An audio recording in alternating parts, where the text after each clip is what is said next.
There is something they never said out loud, not to you, not to anyone, but it lived inside them like a quiet certainty, warm and comfortable and completely wrong. They believed you were someone who would always return, not because you were loved, not because you were valued, but because you always had. You were the one who sent the first message after every silence. You were the one who reached across every distance they created. You were the one who stayed up at night carrying a weight that was never yours to carry, and carried it anyway, because that is the kind of person you are. Soft where others are hard, open where others are closed. And they saw that softness and made a decision. They decided it meant you were safe to hurt. They decided it meant you would never actually leave. They decided it meant they could pull away as far as they wanted, and you would still be there, waiting, reaching, hoping. They had you completely mapped out, every move, every response, every breaking point, or so they thought. What you felt as distance, they felt as control. What you felt as confusion, they felt as power. Every time they went cold, it wasn't an accident. Every time they disappeared, it wasn't because they were lost. They were watching, measuring, counting the hours until you would break the silence. Until you would prove one more time that no matter what they did, you would always come back. And every time you did, something hardened in them. Not into love, into certainty. The certainty that you were theirs to keep. Not because they earned you, but because they had learned you. They had learned the rhythm of your worry. They had learned the sound of your reaching. They had learned that your love was a door that never locked. A door they could walk through and slam and walk through again, and it would still be open. And for a long time, it was.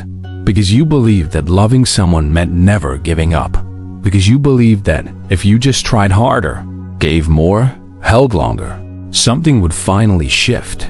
You were wrong about them, but you were never wrong about love and the difference between those two things. That is where your story truly begins. No one tells you what it actually feels like. The moment you stop, they make it sound like strength, like a decision, like you woke up one morning and chose yourself with both hands. But it wasn't like that. It was quieter than that. It was a Tuesday or a Sunday, or just some ordinary night when the weight you had been carrying for so long suddenly felt different. Not heavier, just impossible. Like your arms had finally forgotten how to hold it. You didn't rage. You didn't cry in the way you used to cry. That desperate, reaching kind of crying that hoped someone would notice. You just sat in the silence, and for the first time, the silence didn't frighten you. For the first time, it felt like yours, like something you had earned, like the first full breath after a very long time underwater. You didn't decide to stop chasing. Chasing just stopped making sense, like a language you had been speaking your whole life that suddenly had no words left. And in that wordless, breathless, terrifying quiet, something new was born inside you, something they had never seen before, something they were completely unprepared for. They waited for the message that didn't come. 1 hour, then 2, then a day passed like a held breath, and still nothing. And something started to feel wrong to them. Not wrong like guilt, wrong like the floor, shifting. Wrong like reaching for a light switch in the dark and finding only wall. Because you weren't angry. You weren't performing your pain to get a reaction. You weren't waiting for them to notice how much you were hurting. You were just gone. Quietly, completely gone. And that single word began to echo in them in a way no argument ever had. They picked up their phone. They put it down. They told themselves you would reach out soon. You always did, but you didn't. And the silence you were sitting in so peacefully, the silence that felt to you like finally coming home, felt to them like the walls closing in. If something in these words is reaching you right now, if you recognize yourself in this story, stay with it. Like this video so it finds someone else who needs it. Because what comes next is the thing no one ever talks about. And it will change the way you see every moment of what you live through. Here is what no one tells you about silence. It is not empty. It is the fullest thing in the world. When you go quiet after a lifetime of chasing, Your silence carries every message you ever sent, every apology you didn't owe, every night you waited, every morning you reached out first, every piece of yourself you handed over gently, hoping it would finally be enough. And when they feel that silence, really feel it, all of that weight lands on them at once. They start replaying things, not fondly, uncomfortably. They hear their own words differently now. They remember the times you asked for something small, just consistency, just presence, just the basic dignity of being chosen. And they remember how they responded or didn't. And for the first time, they are sitting in the room they built, a room made of their own coldness, their own carelessness, their own quiet indifference dressed up as distance. And it is not a comfortable room. You didn't build that room. You didn't lock them in it. You simply stopped standing at the door, and without you there, they finally had to look at the walls. While they are sitting in that room, you are standing somewhere else entirely, somewhere with light, somewhere with air, and you are learning something that cannot be unlearned. You are learning what it feels like to take up space without apologizing for it.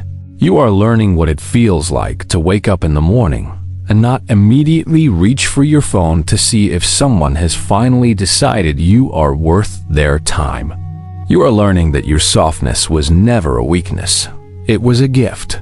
And gifts given to the wrong hands do not become worthless. They become wasted. And the waste was never about you. It was always about them. Here is the truth that will settle into your bones slowly, over time. Like warmth after a long cold. You were never too much. You were never too needy. You were never too emotional or too loving or too present. You were simply in the wrong place, giving your whole ocean to someone who was not thirsty. And now? Now you are walking toward the shore, and the ocean is still yours. Every single drop of it. Something strange and tender happens to people who lose the one who always chased them. They don't lose them all at once. They lose them in pieces. In small, ordinary moments that arrive without warning, like a song that starts playing and suddenly there is a fist around their heart. Like a joke they want to share and then the sharp realization that they can't. Like waking up at 3 a.m. and reaching for their phone to send a message. And then remembering what they did, remembering who they were, remembering the look on your face, the last time they chose distance over you. And some of them, not all, but some, will finally, in those small, broken moments, understand the weight of what they held so carelessly. They will understand that what you offered them was not ordinary, that not everyone loves the way you love, that not everyone stays the way you stayed, that not everyone gives the way you gave, and the realization will not come as a relief, it will come as a grief, a quiet, deserved grief for something they had the chance to hold gently and chose to squeeze until it slipped through their fingers. This is the part they never see coming. Not them, not you, not anyone watching from the outside. The part where the person who used to chase discovers what they were actually running toward all along. It wasn't them. It was never them. It was this feeling of standing fully inside your own life. This feeling of silence that belongs to you. This feeling of a morning with no dread in it, no checking, no waiting, no performing your love for someone who watches without moving. You deserve mornings like that. You deserve someone who reaches first sometimes. You deserve a love that does not require you to shrink, to chase, to earn your place every single day. You were always worth that, even on the days you forgot, even on the days you ran after someone who was walking away. Even then, you were worth it. So let them sit in their silence. Let them replay the conversations. Let them finally feel the weight of what they chose. And you take the hand of the person who stayed through all of it. The one who never gave up on you. The one who kept your heart soft even when it had every reason to harden. You take that hand and you walk, not away from something, toward everything. And if these words found you at the right moment, share them with someone who needs to hear that they are not too much. They are just in the wrong place. Subscribe and stay close, because you are only at the beginning of who you are becoming. and where you are going. It is more beautiful than anything you left behind.